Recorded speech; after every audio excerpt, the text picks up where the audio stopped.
वर्तमान राजनीतिक समाजले योगी नरहरिनाथलाई राजावादी वा पञ्चायतका पक्षधर मानिरहेको छ भने तत्कालीन पञ्चायती व्यवस्थाले उनलाई अराष्ट्रिय तत्त्व आदि इत्यादि आरोप लगाएर दुःख दिने गरेको थियो। यस्तै घटनामध्ये विक्रमी सम्वत 2017 साल कार्तिक 1 गतेको गोर्खा काण्ड एक चर्चित काण्ड हो। यस घटनाको रिसमा योगी नरहरिनाथका सम्पूर्ण सामान तथा ऐतिहासिक सामग्रीका बोरा तत्कालीन सरकारले प्रहरी खटाएर आगो लगाइदिँदा 7 दिनसम्म मृगस्थली वन क्षेत्रमा धुवाँको मुस्लो उठेको स्मरण गर्नेहरू अझै पनि छन्। विक्रमी सम्वत 2033 साल साउन 18 गतेदेखि माघ 1 गतेसम्म पञ्चायती सरकारले हिरासतमा राखेर छोडेपछि योगी भारतमा निर्वासन गएका थिए। पञ्चायतका व्यक्तिहरूले उनको ज्यान नै लिने उद्देश्यले काँचको धुलो मिसाएको पानी खान दिँदा धेरै समयसम्म मुश्रित भएका पनि थिए। योगी नरहरिनाथ 88 वर्षको उमेरमा मिति 2059 फागुन 13 गते मङ्गलबार राति 12:40 मृगस्थली आफ्नै जुन आश्रममै ब्रह्मलीन भए। उनी ब्रह्मलीन भएपछि नेपाल सरकारको गुठी संस्थानले योगी नरहरिनाथका आफ्नो आश्रममा तालचा लगाइदिएको थिए। तालचा खोलेर योगीका अप्रकाशित दस्तावेज संरक्षण सम्पादन गर्ने, औषधोपचार गर्ने, प्रकाशन गर्ने अनुमति माग गर्दा पनि गुठी संस्थानले कुनै सुनवाई गरेन। गुठी संस्थानले पटक पटक आलटाल र जालझेल मात्र गर्यो। कहिले अधिकार अथवा आधिकारिकताको प्रमाण माग गर्यो, कहिले पशुपति गुठीको सिफारिस माग्यो। यसरी आफूले पनि संरक्षण नगरिदिने र अरूलाई पनि संरक्षण गर्न नदिने गुठी संस्थानको बदनीयतले समाज र राष्ट्रको सम्पूर्ण सम्पत्ति नोक्सान हुने अवस्था पुग्यो। जीवनको अन्तिम क्षणसम्म पनि राष्ट्रिय जुन आफ्नो भावना छ योगीको राष्ट्र र राष्ट्रियताका निमित्त चिन्तित भइरहे। योगी नरहरिनाथको सम्पूर्ण जीवन मातृभूमिको सेवा, राष्ट्रभक्ति, नेपाल र नेपालीको मौलिक भाषा र मौलिक संस्कृतिको जगेर्ना गर्ने सत्कार्यमा नै बितेको थियो। उनले सृजना गरेका कृतिहरू समाज, राष्ट्र र विश्वमान परिवारका निमित्त अमूल्य सम्पत्ति हुन्।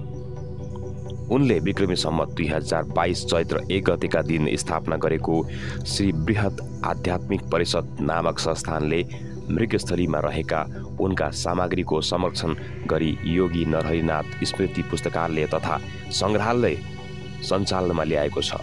यस पुस्तकालय तथा सङ्ग्रहालयमा योगीद्वारा लिखित एवं प्रकाशित करिब 351 वटा पुस्तक पुस्तिका एवं पत्र पत्रिका लगायत योगी नरहरिनाथले आफ्नो जीवनकालमा प्रयोग गरेको सम्पूर्ण सामग्री संरक्षण गरिएको छ।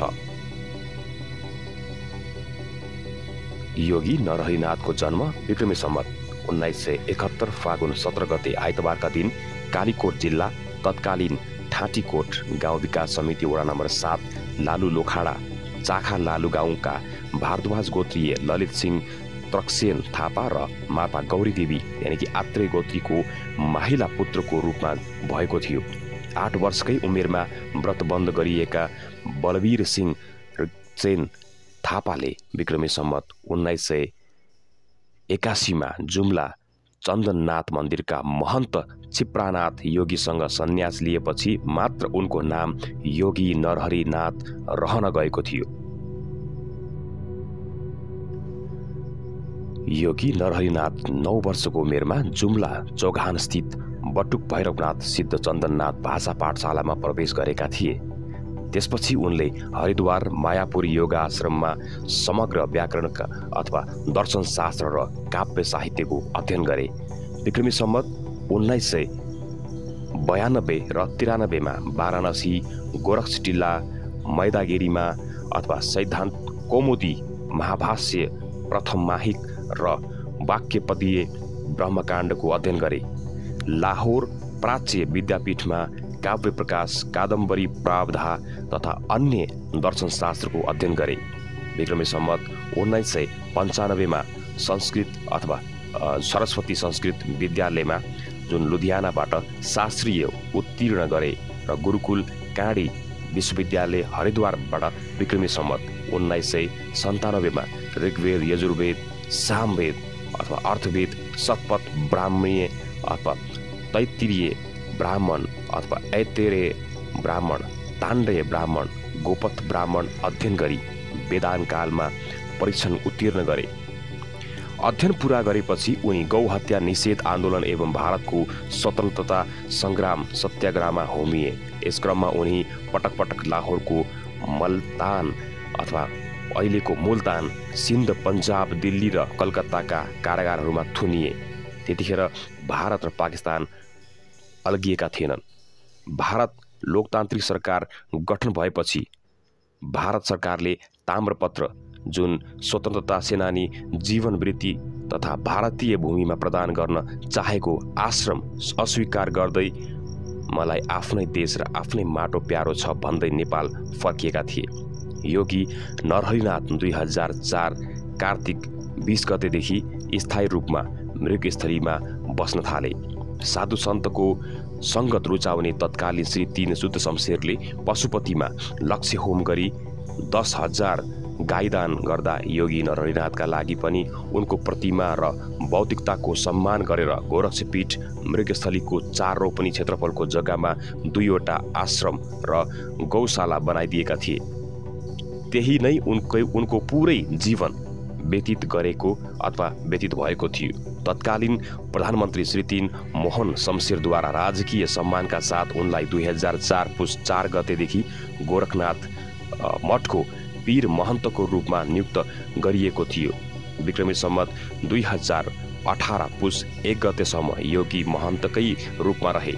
गोरखनाथ मठका महन्त योगी नरहरिनाथ भए तापनि उनको कार्य व्यस्तताका कारण उहाँले महन्त पदमा रहेर गर्नुपर्ने सम्पूर्ण कामको जिम्मेवारी आफ्ना गुरु क्षिप्रानाथ योगीलाई सुम्पिएका थिए। 2044 पुस 1 गतेका दिन योगी क्षिप्रानाथ ब्रह्मलीन भएपछि उक्त जिम्मेवारी रामनाथ योगीलाई दिइयो।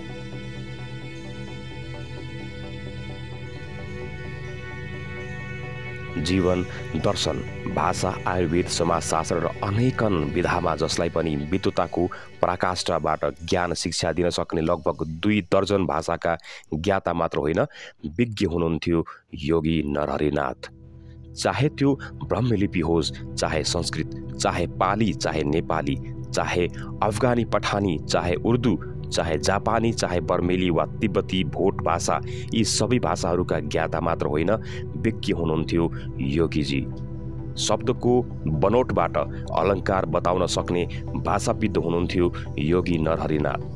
विभिन्न देशले आफ्नो प्रचलित अथवा प्राचीन लिपिहरूलाई विसङ्केतन डिकोड गर्न एवं इतिहास बुझ्न योगीजीको सहयोग माग्ने गर्थे। तत्कालीन इस्ट इन्डिया कम्पनीको हालको पाकिस्तान, इन्डिया र बाङ्लादेश एवं तिब्बत र अफगानिस्तानसम्मको भूभागमा पुगेर अथवा सबै प्राचीन इतिहास सम्बन्धी जानकारीमूलक दस्तावेज एवं घटनाहरूको बारेमा लेखन र सङ्कलन गर्नुभएको थियो। योगीजीले इन्डियन अथवा इन्डिया इस्ट वा ब्रिटिस शासनबाट स्वतन्त्र भए लगतै गान्धी, नेहरू र जुन राहुल साङ्कृत्यायन मन्सुरीको होटेलमा 3 दिनसम्म गोप्य रूपमा हिमालयदेखि समुद्रसम्म नै अखण्ड भारत थियो भनी आसपासका स्वतन्त्र देशहरूको इतिहास मेटाउने षड्यन्त्र बुनेको बारेमा चाल पाएपछि योगीजी एक्लैले देश बचाउने अथवा देश बचाउन नेपालको सक्कल इतिहासको अनुसन्धान आरम्भ गर्नुभयो। राहुल साकृत्यानले प्राचीन ग्रन्थमा उल्लेख भएको भारतवर्षको आडमा अखण्ड भारतको रूपरेखा तयार पारे, तर योगीजीले नेपालको आफ्नै विरासत हिमत्व खण्ड रहेको पुष्टि गर्दै हिमवत्व नामकको पुस्तक तयार पार्नुभयो। तर त्यो पुस्तक इन्डियन छापाखानाले छाप्नबाट रोक्यो र नेपालका इतिहासले अथवा नेपालका जुन नेताहरूले पनि इन्डियन मालिकको आदेश बमोजिम प्रकाशित गर्न रोक लगाए। अहिलेसम्म पनि नेपाल भारतवर्षकै भूभाग हो भनेर लबिङ गर्ने गतिविधि सहित विभिन्न अभियान सक्रिय छन्। अब नेपाल सापेक्ष युगको आरम्भ हुँदैछ। राष्ट्रगुरु योगी नरहरिनाथ, महागुरु फाल्गुनानन्दको युगको आरम्भ भएको छ। 2013 सालमा जब नेपालका दलाल नेताहरू र इन्डिया मिलेर नेपाललाई संयुक्त राष्ट्र सङ्घमा इन्डियन प्रान्तको रूपमा राख्ने कुचेष्टा गर्दै थिए, राजा महेन्द्र निकै चिन्तित भए अथवा थिए। एक मौलिक राष्ट्र प्रमाणित नागरिकन अथवा हामी हौँ भनेर यो प्रमाणित नगरिकन संयुक्त राष्ट्र सङ्घको सदस्य बन्न सकिने मापदण्ड थिएन र त्यसको तोड नेपालविद योगी नरहरिनाथ बाहेक अरूसँग हुने कुरै भएन। नेपाली भाषाको प्रचलित लिपि देवनागरी इन्डियाले आफ्नो भनिसकेपछि अथवा भनिसकेको थियो। योगीजीले रञ्जना ब्रह्मी लेखेर दिनुभयो। राष्ट्रको चरा जनावर रङ्ग र मूल कुरो इतिहास र मौलिक पहिचान उहाँले सब तयार गर्नुभयो।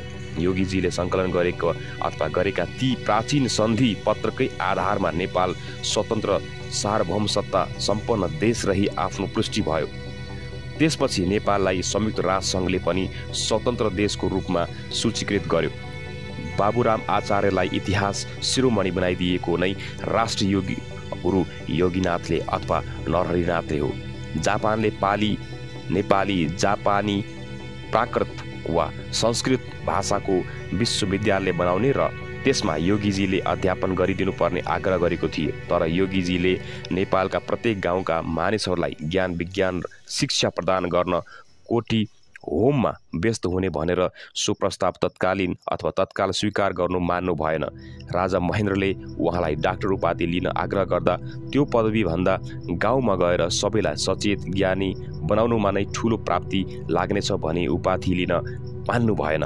उहाँको उद्देश्य सारा नेपालीको चेतना स्तर बढाउने थियो। त्यसैले उहाँ कोठी होम गराउँदै गाउँ विकटमा अथवा गाउँ विकटका कुना काप्चामा गएर सबैलाई आत्मनिर्भर एवं ज्ञानी बन्ने शिक्षाको प्रेरणा दिँदै 129 वटा कोठी होम सुसम्पन्न गर्नुभयो।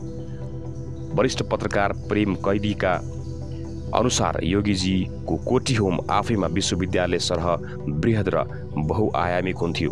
जीवन दर्शन धर्म आध्यात्म र विज्ञान सबैको सर्वसाधारणले बुझ्ने सरल भाषामा व्याख्या गरिन्थ्यो। साथै स्थानीय इतिहास तथा मौलिकताको अध्ययन एवं सङ्कलन गर्ने सरल विधि पनि कोठी होममा रहने गर्दथ्यो। आफ्नो अन्तिम साससम्म आफू भन्दा ज्यान माया नेपाल राष्ट्रलाई गर्ने युग पुरुष नरहरिनाथका हरेक क्षण नेपाल र नेपालीको भलाइको लागि नै बित्यो। युग दृष्टा महागुरु राष्ट्रगुरु राष्ट्ररक्षक नेपाल संरक्षक योगी नरहरिनाथले सङ्कलन गरेका पुस्तक र प्राचीन दस्तावेजहरू पुनः प्रकाशन पुनः मुद्रण एवं संरक्षण गर्न नसकेमा नेपाल सापेक्ष सत्य इतिहास सदाको लागि हराउने दुर्व्यवस्था आउँदैछ। त्यसैले यो अहिले जुन नयाँ युग आएको छ यसले योगी नरहरिनाथलाई पन्छ्याउनुपर्छ, योगी नरहरिनाथलाई फलो गर्नुपर्छ र योगी नरहरिनाथको जुन अधुरा सपना अधुरा काम थिए त्यसलाई पुरा गर्न लागि पर्नुपर्छ। धन्यवाद।